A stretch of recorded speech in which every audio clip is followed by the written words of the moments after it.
دلوقتي هنحل التاسك ده. المفروض ان احنا كنا واخدينه المره اللي فاتت كتاسك، فعايزين نحله ونفكر فيه سوا. التاسكات دي عامه موجوده على النت، هتلاقوها محلوله بس في توتوريالز سريعه. فاللي انا بعمله ان انا بخليكم تفكروا الاشكال دي اتعملت كده ليه، مش مجرد انكم تقلدوا توتوريال وخطوات وبعد كده ترجعوا تنسوا لانكم مش فاهمين هو عمل الخطوات دي ليه، او ان انا اديكم لكل حاجه كذا حل وايه احسن حل وليه. فعايزين نبدا نفكر في الشكل ده مع بعض. اول حاجه، هو الشكل ده عباره عن إن هو معمول له array على 3 محاور. يعني دي زوايا 120 لإن هي على دايرة 360 فمتقسمة 3 مرات، كل زاوية 120.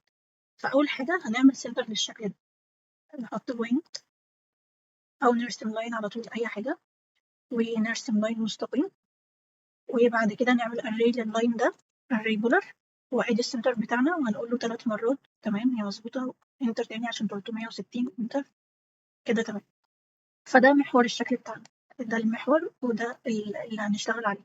أول حاجة الشكل هنا، من هنا ده مربع، مربع معمول له روتيشن شوية لبره، والمربع ده واخد اوفست لجوه. طيب فهنعمل هنا، هنرسم ريكتانجل، بس خلينا نرسمه من السنتر عشان نرسم على طول على المظبوط كده بالشكل ده. يعني مثلا ممكن نقول إن ده حجمه بالشكل ده. وبعد كده في عندنا أمر عايزين ناخده، بدل ما نعمل ممكن تعمل اوفست على طول، اوفست. وبعد كده آه ممكن تقول له distance أو ممكن تقول له through point وتدخل جوه كده مسافة، وبعد كده تعمل الاتنين لوفت. بس في عندنا أمر ممكن بقى نعمل كانسل ونرجع كده. في عندنا أمر بيعمل الأمرين دول مرة واحدة، اسمه ريبون. هنا في السيرفيس عندنا ريبون، وعندنا ريبون اوفست اللي هي بتشتغل على اوفست برضو وبتعمل سيرفيس في نفس الوقت، بس على سيرفيس. لكن ده مع كيرف، ده كيرف هيحوله الاوفست و هيحوله الاوفست وسيرفيس في نفس الوقت. تعالوا نشوفها في البرسبكتيف اهو، ده كده بقى سيرفيس. طيب تاني خطوة إن إحنا دول ده السيرفيس ده معمول له اكسترود مسافة لجوه، فممكن نمسك الإيدجز دي بالشكل ده، كنترول شيفت وامسك إيدج بعد كده أسحبها اكسترود بالشكل ده. تمام. طيب بعد كده إيه؟ عايزين نكرر المربع ده على ال3 نواحي الأول. ممكن نمسح الكيرف عادي. تمام، فادي ده الشكل ده هنعمل له array بولر، أو ممكن نعدله الأول بدل ما نروح نعدل واحد واحد، فنعدله هنا بزاوية 90 درجة. العكس بقى عشان احنا عايزين الاوفست ده يكون جوه الشكل، فسالب 90. ممكن نعمل لهم جوين على طول، جوين. تمام، وبعد كده هنعمل سالب 90. اوكي، ده عمل كل حاجة لوحدها، فجوين بالشكل ده. وبعد كده نرفعه عن الأرض، نعمل له align على الخط ده، وبعد كده هنعمل له روتيت شوية سنة بسيطة لبره، فممكن تكون بزاوية 10 مثلا. لا العكس، سالب 10، سالب 10. بعد كده هنعمل له array بولر 3 مرات هنا. تمام، دلوقتي لو بصينا على الشكل هنلاقي السيرفيس اللي فوق ده، الإيدج ده متوصل مع الإيدج ده بسيرفيس. تمام، ودول نفس الكلام، فهو برضو هنعمل واحد ونعمل له array. خلينا نعمل لوفت عشان نوصل ما بين الإيدج ده. وعايزين واحنا بنعمل لوفت نبص كويس قوي احنا بندوس على انهي ايدج. الايدج ده انا دوست من هنا، فاجي من هنا دي قصادها دي، فادوس من هنا اخر الايدج ده من الناحيه دي بالشكل ده، ادوس انتر. وبعد كده هنعمل له ريبيلد علشان او هنعمل له لوس، ومش لازم ريبيلد عادي، وهنعمل للسيرفيس نفسه ريبيلد علشان يعمل ريبيلد في الاتجاهين. ريبيلد ونعمله نعمله مثلا 10، وهنا 10.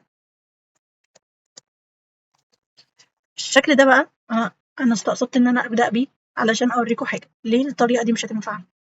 علشان الشكل ده أنت مش هتقدر تتحكم كويس في الكيرف ده هو ميوله عامل إزاي. هنا لو بصيت هنا هتلاقي إن هو جاي بميول كده، فمش نفس الكيرفتشر خالص، مش نفس الشكل. فهنعمل إيه؟ هنلغي ده وهنبدأ إحنا نوصل بكيرف علشان نعمل بالكيرف ده لوفت. ففي طريقة خدناها اسمها blend curve. blend curve بتدينا زي حاجة نتحكم فيها، setting نتحكم فيها في التويست بتاع الكيرف ده. فهنعمل أول خط، هتلاقي إن الشكل في أوله ماشي هنا باتجاه مستقيم وهنا ماشي باتجاه مستقيم، فهتعمل جزء خط صغير ماشي على النورمال دايركشن بتاع الأوبجكت ده. تمام، بالشكل، لا مش بالشكل ده، خلينا واقفين كده بالزاوية دي عشان نشوف كويس. انت ممكن هنا analyze direction، ممكن analyze direction هنا بالشكل ده.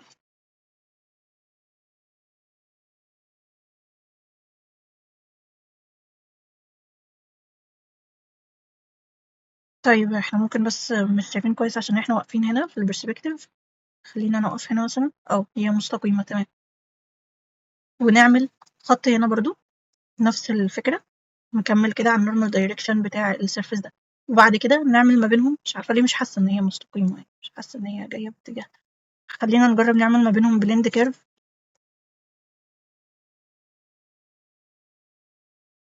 لا تمام. طيب دلوقتي الشكل ده بقى أقرب شوية في الكيرف بتاعه لشكل الكيرف ده. وممكن نتحكم برضو في التنجنسي أو الكيرفتشر بتاعته.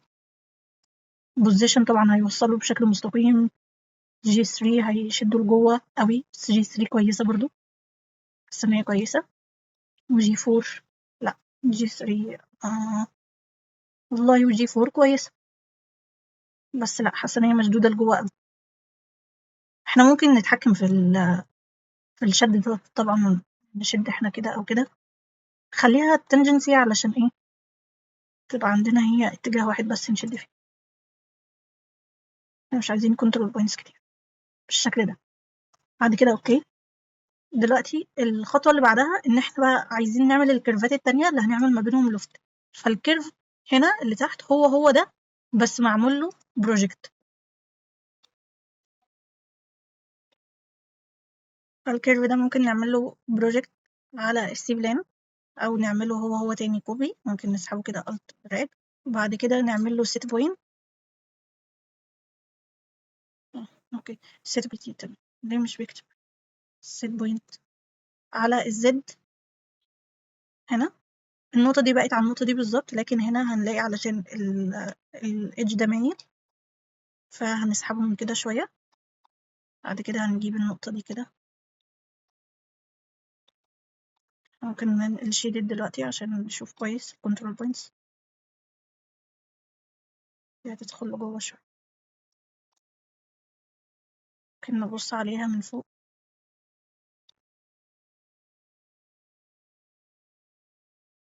تمام. بعد كده هنعمل ما بينهم لوفت بالشكل ده، وهنا كيرف تاني متوصل من هنا لهنا، بس الكيرف ده هنعمل له ريبيلد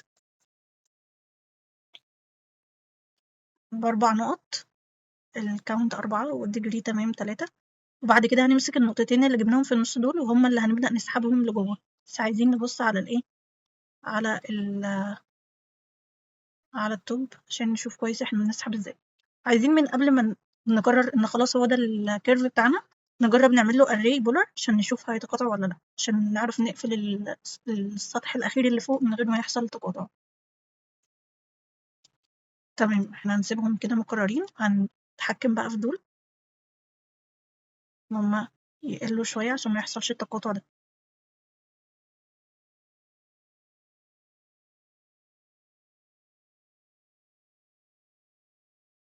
هو في حاجة غلط، ليه دي متكررة هنا؟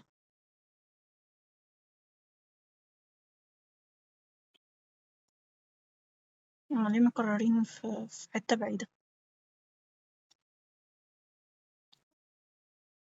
حاجة غلط فعلا. يبقى الكيرف ده ما لقطش مني كويس على الإيدج ده. طيب خلينا نرجع ونرسمه من الأول تاني. هنا كده بالشكل ده، كده بالشكل ده، كده الريبيلد بقى نعمله ست. عايزين نعمل ست بوينت على الزد عشان نتأكد إن كل البوينتس على النقطة دي بالظبط. تمام بالشكل ده. نتأكد إن هو مظبوط برضه من هنا. تمام. نقرر نعمل ريبيل نقرر نعمل أري. نجرب نعمل أري دلوقتي. أري 3 مرات. تمام كده مظبوط بالشكل ده. بس عايزين بقى نقلل دي شوية بالشكل ده، ونقلل دي كمان سنة. كده كده دول كمان هيبعدوا، يعني انت لما تيجي تعمل أري تاني مش هتبقى دي الجديدة، هتبقى برضو أبعد سن. لو مسحنا دول عملنا أري دلوقتي اهو بالشكل ده، فخلاص تمام كده ما حصلش تقاطع.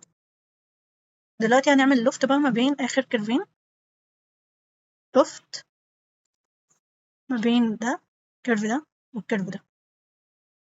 align كيرف بالشكل ده. اوكي عايزين نشوفها بالمونوكروم.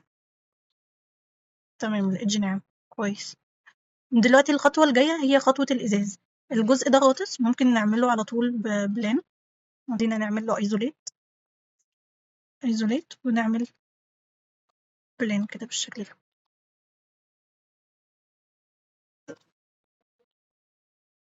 وندخل ده في لاير جديدة نسميها جلاس.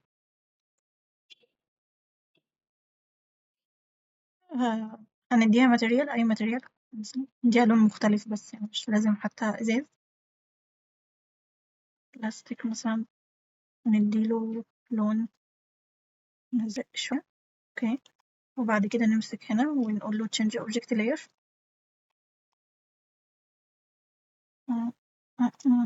reflection نخليها بنت مثلا، مش مهم دلوقتي اللي هنبقى نشوفه قدام. خلينا نظهر كل حاجة. دلوقتي فاضل آخر خطوة إن احنا نعمل ده برضه فيه جزء غاطس، ومعمول فيه برضه نفس الإزاز ده. فعايزين نقص الجزء ده الأول، الجزء الغاطس. ففي عندنا كذا طريقة إن احنا نقص، إن احنا نطلع الواير فريم بتاع الأوبجكت ده، لأن هو يعني في الشيدد أو في الواير فريم بتاعه لو عملنا له ريبيلد ممكن ناخد منه واير فريم كده. أو عندنا طريقة في السبليت اسمها سبليت سيرفيس باي ايزو كيرف. هنا كليك يمين، تدوس كليك يمين وتختار select surface. هو هنا بيقول ان ده بولي سيرفيس مش سيرفيس. المشكلة دي حصلت ال واحنا بنعمل اللوفت علشان الكيرفات دي.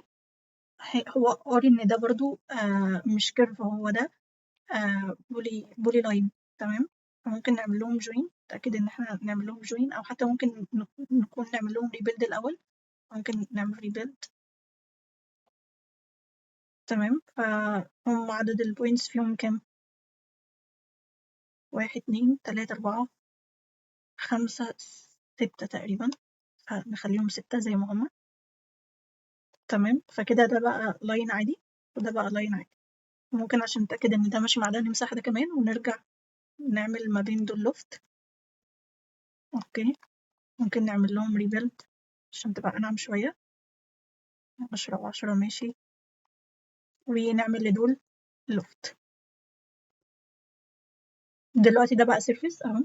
ففي السيرفيس عندنا السبليت باي ايزو كيرف. فكليك يمين هنا. هنا عندك ممكن تقسم الجزء ده. في عندنا انك تغير الدايركشن، وممكن تختار بوث في نفس الوقت، يعني تسبلت كده، او انك تختار لا الفي بس. انا الاول هعمل انتر علشان اقسم دي لوحدها تاني، مش نفس السيرفيس كله. كده نفس الامر. هقسم مثلا من هنا لهنا، او ممكن لا تاني هقسم من هنا لهنا. تمام وبعد كده الجزء ده هو جزء غاطس لجوه، ممكن نعمل له اكسترود او اوفست سيرفيس على طول ونمسح الفيس اللي قدام. فهنعمل اوفست سيرفيس بشكل سوليد عادي. تأكد ان هي سوليد. فين السوليد؟ هو احنا عملنا اوفست ايه؟ لا اوفست سيرفيس. اوفست سيرفيس ف سوليد يس والاتجاه لجوه الديستانس خلينا نجرب 1 ماشي، أعتقد 1 كبيرة، بس خلينا نعمل كنترول شيفت ونمسح ده، يعني ممكن تقل شوية، ممكن نعملها تاني بس نخلي الديستانس نصها مثلا أو 0.6 مثلا، انتر. أعتقد برضو كانت محتاجة تصغر تاني، بس مش مشكلة، احنا ممكن أصلا نمسك ده كده ونسحبه لبره سنة. تمام. دلوقتي احنا ممكن نعمل extract wireframe لكل ده علشان نبدأ نعمل البايب، بس في طريقة أسهل من نفس القايمة هنا في curve و curve from object كنا بنروح بنقول extract wireframe، بس في برضو عندنا extract isocurve، في extract curve أو point برضو. خلينا دلوقتي extract isocurve بس في الاتجاه ال V، ونعمل مثلا هنا وهنا وهنا وهنا، ونعمل لدول بايب أعتقد 0.1 كبيرة أوي، ممكن نعمل تاني بس 0.05. تمام، ممكن نحول مونوكروم، وهنا عايزين نمسك الإيدج ده بس واحنا شايفين ده، فعايزين نروح الفرونت، عايزين نروح هنا مثلا ونمسك السيرفيس ده ونعمل له، هو ده هو اللي قدام، ونعمل له اكستراكت ايزو كيرف برضو، ممكن نكتبه عادي مش لازم نروح نختاره من فوق، اكستراكت، فين ايزو كيرف، ايزو كيرف. تمام. الاتجاه العكس اليو، وبعد كده قصاد دي وقصاد دي وقصاد دي وقصاد دي. تمام، ونعمل لهم بايب بنفس القطر. بس كده يعتبر الشكل خلص معانا. في جليتش حصل هنا، ده بسبب ايه بقى؟ عايزين نرجع كام خطوة ونشوف المشكلة بدأت امتى. لما لا، مش لما حركنا السيرفس، اعتقد لما عملنا اوفست سيرفيس. فاحنا ممكن نعمل ايه؟ ممكن ناخد دول كوبي بالشكل ده كده لجوه، وبعد كده نعمل ما بينهم، او ثانية واحدة، او احنا ممكن نعمل كده، احنا حركنا السيرفيس نفسه، وبعد كده نعمل لوفت للجزء ده، لوفت من هنا لهنا، اوكي، ومن هنا لهنا ومن هنا لهنا. لا مش كده، ممكن نعملها بقى بسيرفيس،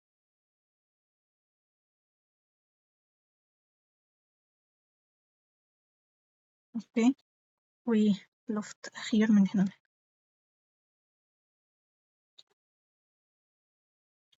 اوكي، بس كده ممكن نمسك كل ده ونعمل له جوين من دلوقتي، جوين، بس كده تمام. نمسك بقى دول ونعمل نكرر نفس الخطوات، انا هوقف اكررها. بس كده انا كررت نفس الخطوات، كده الشكل سليم. كل اللي ناقص ان احنا كان ممكن نعمل احنا مش عايزين نعمل جوين لكل ده، ممكن نعمل اكسبلود، نعمل جوين لدول بس. تمام، جوين لدول، ونكرر دول الجزء ده، مش لازم الكيرفات طبعا. تمام، نكرر دول بولار اري، اري بولار النقطة دي، ونكرر البايبس دي برضو. كان ممكن نعمل لهم جروب بس ممكن نختارهم دلوقتي بسرعة من هنا، ما هناك صح، في اللي فوق، هما فين؟ هما هنا صح.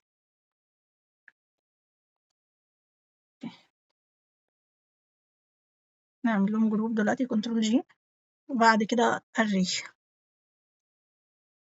انتر. اخر حاجة هنقفل الثلاث سيرفات دول بايه؟ ايدج سيرفيس، ايدج سيرفيس، ونختارهم، بعد كده انتر. وبس كده، ده الشكل معانا. ممكن نعمل دلوقتي ان احنا نقفل ان احنا نعمل لده شكل انيميشن بسيط، وممكن نقفله الاول من تحت. ممكن نعمل ايدج سيرفيس تاني، نمسح الكيرفات دي بس. ممكن نعمل ايدج سيرفيس، او ممكن نعمل باتش، لان هما الإدجات كتيرة قوي. نجرب برضو نعمل كاب، يعني ممكن نعمل جوين وكاب.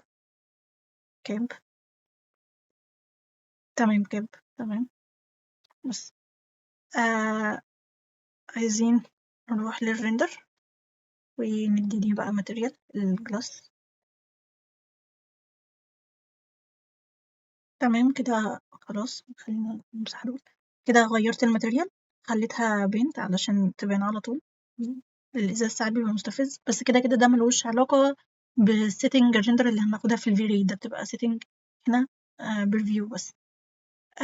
وهناخدهم أكتر المرة الجاية. دلوقتي عايزين بس نروح للسلكت ونلغي كل الكيرفات، نمسك الكيرفات مرة واحدة ونلغيهم. وعايزين نروح برضو، يا إما نروح للفيو وندي للريندر سيتنج نديله ايدج. ممكن هنا في الديسبلاي مود في الريندر نعمل شو سيرفيس ايدج.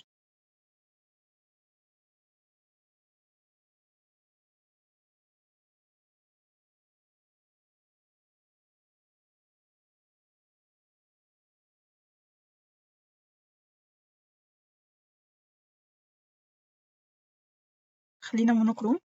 دلوقتي عايزة آخر حاجة إن إحنا نتعلم حاجة بسيطة قوي في الريندر سيتنج، اللي هو إزاي نطلع فيديو أنيميشن 360 درجة. هنا في الريندر تولز هتلاقي هنا كذا طريقة، هنا منهم 360. بس هنكبر ال100 دي مثلا ل300 علشان تدينا عدد فريمات أكبر، أو الفيديو يبقى أبطأ شوية. خليها PNG كواليتي بتبقى أعلى، وإن إحنا شغالين بالمونوكروم. وبعد كده أوكي، ممكن تدوس هنا فيو. طبعا البتاع ممكن توقفه عشان هي مش مظبوطة خالص على السنتر، فاحنا ممكن نمسك الشكل كله جوين أو جروب ونعمله هنا ونظبط تاني البريفيو بتاعنا. بعد كده نعمل الانيميشن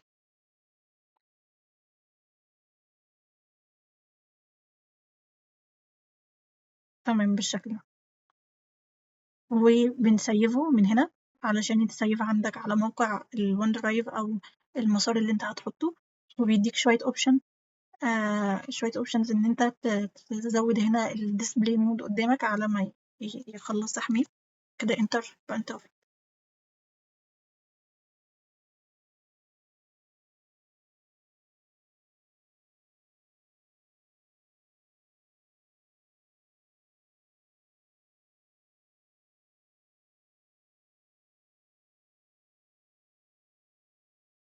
آخر حاجة التاسكات، هتعملوا ال3 تاسكات دول. أول تاسك هيكون حاجة بارامترك، هتعملوا بارامترك وول أو بارامترك بنش بقطعات مختلفة، أو ممكن تعملوه ببارامترك بنش بس يكون معمول على ريل، يعني تعملوه بسويب قطعات مختلفة. بديكوا هنت اهو. بس مش شرط زي الصورة دي بالظبط، يعني مش شرط التقطيعات بتاعته تبقى واخدة النورمال دايركشن على الكيرف كله. هنتعلم حاجة زي كده قدام. وتاني تاسك هتعمله ماربل سينك. برضه هديكوا هنت هتستخدموا فيه الكونتور والبولين. تالت تاسك هيكون سلم. سلم سهل وبسيط، فكرته بسيطة جدا، فكروا فيها. المرة الجاية هنبدأ مرحلة موديلنج أقوى، وهناخد بلجن من أهم البلجنز اللي ممكن تتعلموها، وهي البانلينج تولز. ونوع التاسكس بتاعتنا هتكون أكبر شوية وأقوى شوية.